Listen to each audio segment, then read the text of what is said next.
How are you, BookTube? My name is Maria and welcome to my channel MH Books and welcome to another Friday Reads. Filmed on a Friday after work and uploaded in time for Friday for most of the world, we hope. But I thought I'd start this week's Friday Reads. I'm in the hallway, by the way, because it was the least noisy. It's not without noise. There's the traffic of the apartment at the moment. But we have to deal. Traffic will always be busy on a Friday evening. So I thought I'd start this week with something that's BookTube-ish, and I thought I might do that every week. So just one of the things I'm enjoying on BookTube. Now these be little channels to small, large channels. This is not technically a shout out, though this is a shout out this week. But for just of things that I'm enjoying from BookTube, I just thought like it goes with the Friday Reads. So this week, the one I chose was Kit's World. If you're not subscribed to his channel, you should be, obviously. He has the best technically put together channel I've seen. It's like watching a professional channel, and he does it all himself. He films from different angles and he does all of this himself. This week he had his 25 questions, where I realized he was actually from a family of actors and writers, and that he actually has now got a qualification in drama and technical lighting or something like that. And yes, his stuff is really good. I also watched one where he went out, for those who like from Horror Tube who are watching this. He did one where and this is the third one I've seen. He went out and he slept beside a graveyard at night time. He films himself sleeping beside a graveyard, and then he goes and reviews the book. And then the other one he did, he went to a location that he'd seen on somebody else's vlog that was quite close to him, and he went and had a look, and it was very the woods were like Endor. Yeah, it was very like Endor. It was very beautifully filmed. That one in particular was beautifully filmed. So if you like beautifully filmed stuff rather than this kind of just sticking a camera phone up and talking, you would really appreciate some of his stuff. So that's Kit's World. Okay, so the books. I finished 3 books this week. Most recently finished, and I had to be careful because I'm trying not to damage this book because I had to send it back. They were meant to send me a signed copy with sprayed edges, so I have to send this one back to them. I listened to it on audio. It's 56 Days by Catherine Ryan Howard. I actually got it the day it came out, so it's a couple of days ago now. This book was set in the lockdown in 2020 in Dublin. It is about a man and a woman. She's 25, he's 29, and they meet in a supermarket in Dublin. A few days before lockdown starts in Ireland, and lockdown starts. How do they continue this relationship? And at least one of them is hiding something. This book starts off with today, and then it goes back to 56 days later. So that's when these two are meeting. So it's been 56 days, so probably about 50 days of lockdown at this stage. And the two of them so the police in day 0, okay, today, have found a dead body in an apartment. And obviously these two are meeting. We hear it from both their perspectives, sometimes on slightly different days. It counts down days most of the time. And then we see what they think of each other as they meet, and then you realise they're hiding things, and then obviously it's one of their bodies that has been found in this apartment. It's kind of like a twisty-turny suspense thriller thing, kind of on the same lines, not as extreme, but kind of on a similar lines to Gone Girl by Gillian Flynn, in that you don't necessarily know what's going on at all times. I did work out more or less about 95% of what was going to happen before it did, which is usually a good sign. It means that the author didn't cheat. I love Catherine Ryan Howard's style. She's an author from Cork. she lives in Dublin now, and she's actually living in an apartment very similar to the one described in, there's 2 apartments described, she's living in one very similar to the one described while she wrote this book during lockdown, when everybody else was saying they wouldn't do it. So it was a very good description too, if anybody was interested in the Irish lockdown. So we've had 3 so far, and so it's the first one, and the naivety during March 2020 and April 2020, when nobody really understood how serious this was going to be or how long it was going to last. But it's an exciting read. I do like Catherine Reinhard myself. Not as literary as Tanya French would be. She's but she's a better storyteller. So if you're into that kind of thing, I would recommend it. Then the next one is, I have to remember, when I film here, I film with you on a ladder and not to bang the ladder. The next one is from Women in Translation Month, and it's actually a horror novel. These are actually are in the wrong order, by the way, if you go by order of reading. This book is by Augustina, Bazterrica, and this translator is not on their front. It's translated from the Spanish by Sarah Moses. This book is a horror novel. It's about a dystopian world where meat has become infected, as in animal products that are not human, by a virus, and there is a world shortage then of protein. The vegan solutions are dismissed offhand by the governments in this book. And people begin to eat each other, usually, sometimes as a very straightforward type of cannibalism. So governments intervene and they start to farm people. These are genetic modified people who've had their vocal cords removed so they can't talk, and presumably are considered not as intelligent as other people in this book. It's never said whether they are or not. And they're farmed for meat. They grow like chickens that are farmed for chickens at the moment, will grow at a younger age and mature at a younger age. The mature at a younger age, they grab the meat. There's a lot of descriptions of eating people here. But meanwhile, and like how to produce and how the meat is cooked and how it's slaughtered and all the rest of it. So it has a real vegan point of view on this, like, you know, the cruelty of the way that this meat, and it's called special meat if you're a genetically modified human. It's called meat with a name if you are a human who had a name, who shouldn't be killed technically under law. And that's happening too, because half the population have access, or one part of the population have access to this meat and the other part don't. So those people will have to survive on old-fashioned cannibalism, or what they can and scavenge from the people who have access to the proper meat. And in this book, the main protagonist gets a first generation something or other.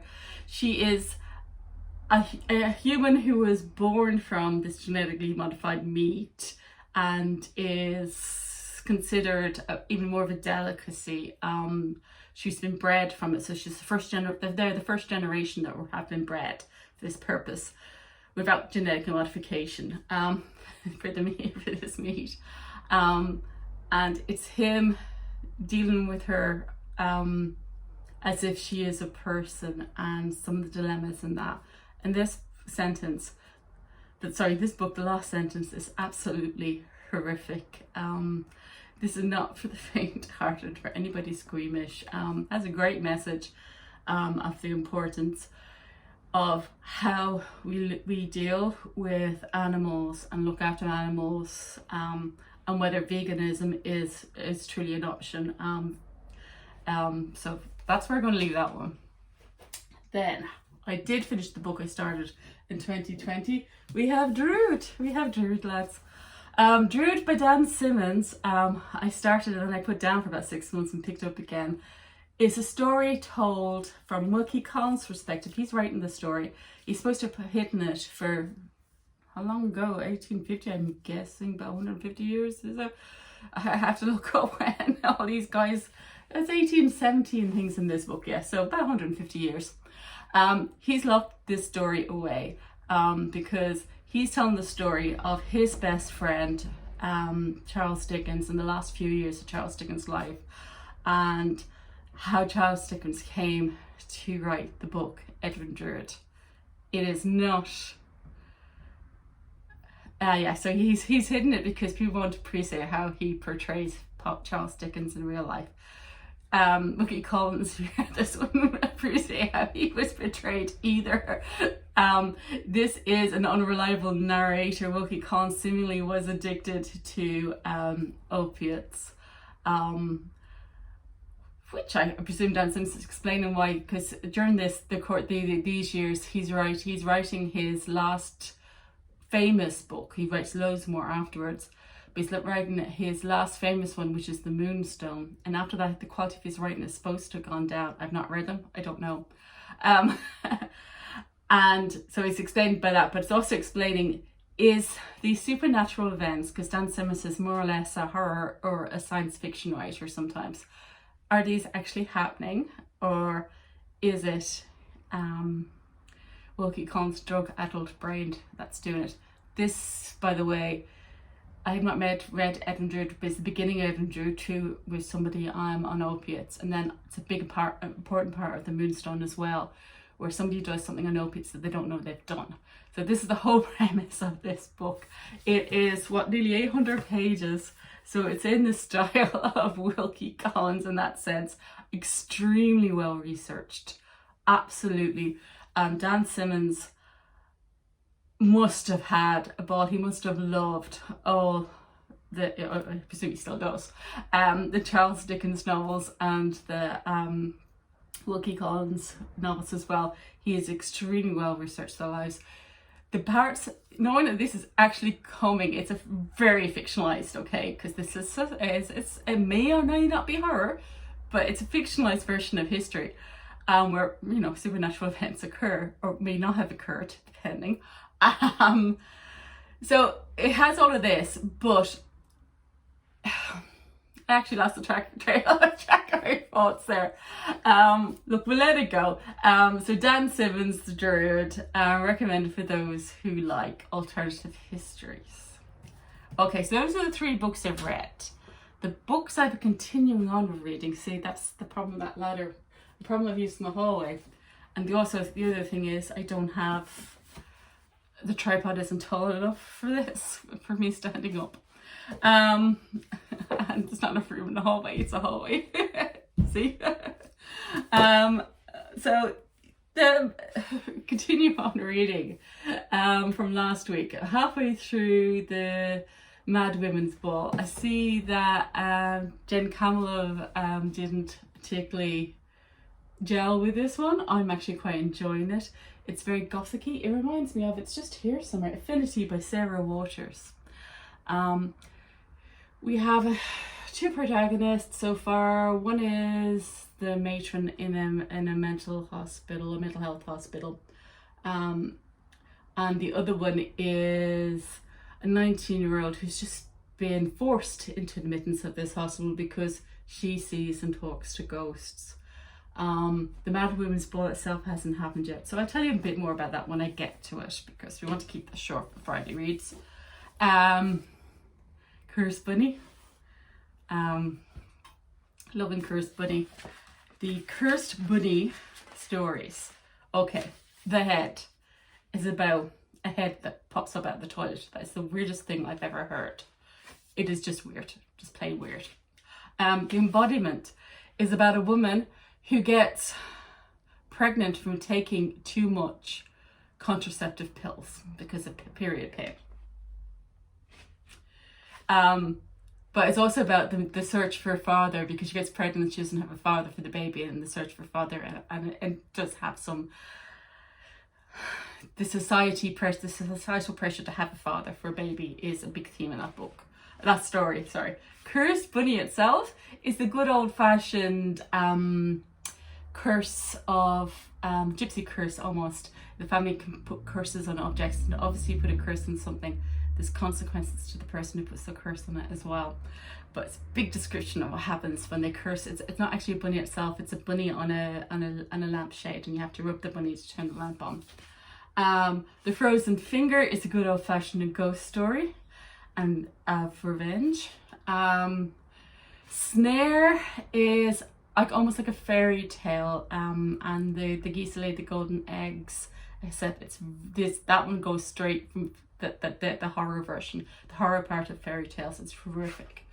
Goodbye My Love is, if you've seen the Netflix series Humans, where it's artificial life, androids and things, and if you make them, you know, how real they become, and if they become your companions, and about, you know, where the line gets drawn if you make artificial life is too good. And I'm halfway through Scars, and I haven't quite worked out what's happening in it yet. It's the longest story. The other book that I'm reading in the car is Heart Shaped Box. So Heart Shaped Box by Joe Hill. I would say, so at the halfway point, really loving how despicable the character Drood is. He is a lead guitarist, I think, of a band. I'm assuming they were probably in 1980s band. Half the band is dead at this stage. He bought a ghost over the internet. So him and his current girlfriend at the moment are trying to escape this ghost. I love the descriptions with the dogs and how the dogs are fighting things off.